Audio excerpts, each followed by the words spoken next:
Who decides who counts and who does not? Who determines what is remembered and what is forgotten? Who gets to say what is pure and unblemished and what is contaminated and rotten? Where does the authority come from to say that this life is more important than another? Whose choice is it to determine when a child is lost? Who is the more sorrowful mother? Why do some think in terms of who are we and have little to no concern about any other? Who decided that the world would be dog eat dog and threw us headlong into this circuitous schism? Who came up with this human life concept based solely upon animal cannibalism? The soul of such an individual must be the result of someone broken, burned, and destroyed. Where else could such a view of life come from, aside from deep within an empty void? Invasion, disease, famine, struggle, hunger, injury, pain, sickness, malady, bombs, gas, chemicals, and every other sort of affliction. It would seem to me that whomever formed this state of being is suffering from a horrific and sad addiction. Vulnerability, defensiveness, anger, insecurity, and an insatiable lust for things. These are the gifts and recompense for everything that nurturing fear brings. A fear so old, so deep, and so ugly that it will do anything to stop you from truly seeing it. A fear so glamorized and advertised that many have even been fooled into wanting to be it. A false belief that for some to win, many others have to lose. It's your soul on the line. Do you think it will be fine? Well, isn't that up to you to choose?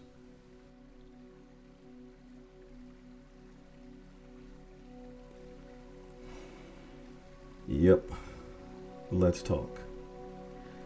The idea of a third world country has bothered me since I first heard it said on television. I heard it used all the time by the so-called knowledgeable people that were speaking. I was a science fiction fan as a child and immediately asked my mother what these people meant. She then explained to me what was always depicted in the background of each and every mention of the concept. Poor countries, war-ravaged countries, hungry and suffering adults and children. Needless to say, that didn't sit right with me. It never did. Over the years, the language for referring to these countries was upgraded to more progressive-sounding descriptions like developing world, emerging markets, struggling economies, emerging economies, and underdeveloped nations, low-income countries, or quite simply and even more telling, the global south, or frighteningly, the majority world. The crazy thing that I have seen is that it has become cliche to use the words third world, but it is perfectly fine to say underdeveloped nation or emerging economies. This is perfectly acceptable in a world that is blinded and brainwashed into thinking that politically correct has anything to do with what is actually correct. The most easily offended people should stop listening now, even though you do have the most to learn. Here's a thought experiment. What if, instead of underdeveloped nation, we use the terms post-colonially ravaged or MDRR countries, meaning military defenseless, resource rich? We could even say MRFD countries, meaning manpower rich, financially destroyed countries. We could even call out the NPDBOs, or nations purposefully destabilized for the benefit of others. I know that would never be allowed. Those names and acronyms would not serve the purpose of those who turn this into a dog-eat-dog world. It doesn't fit several narratives fed to us all since birth. Allow me to explain. When you hear developing nation, it promotes the idea that something natural and maybe even positive is happening for that nation, when in fact there is nothing natural about it.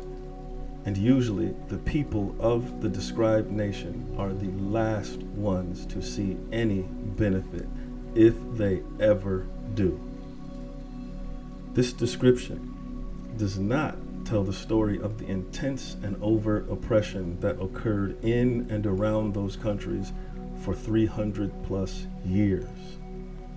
It ignores the utter blight of colonization and the physical, mental, emotional, and financial impacts of that colonization.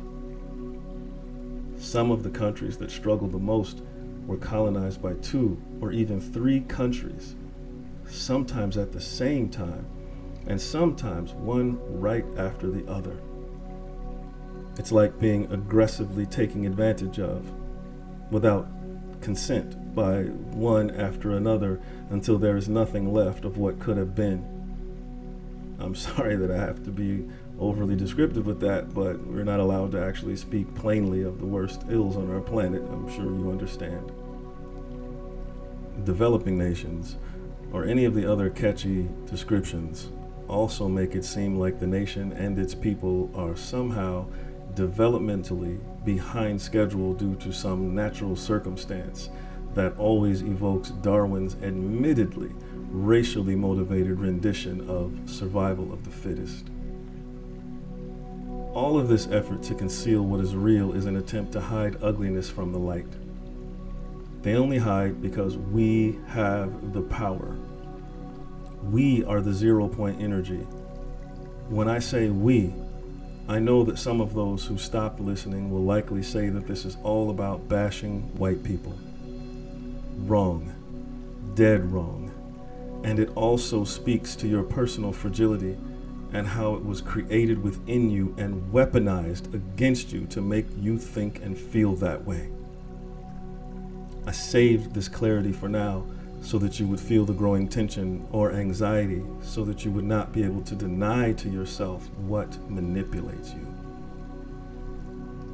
Your misguided internal bias towards self-defense that forbids you from ever helping the world in this way.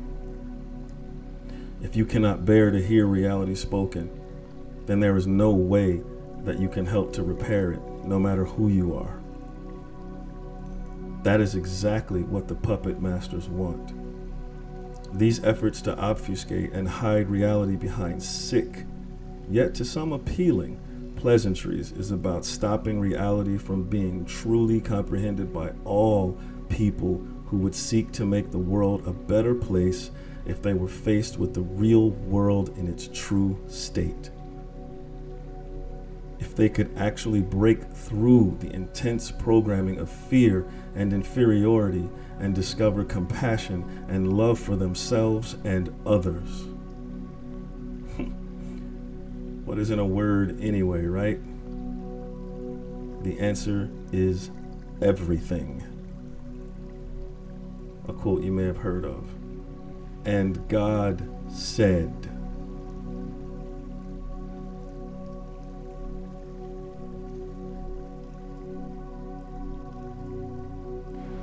For those doubting the influence of colonization, occupation, and wars, I've attached a little educational information for you to check out.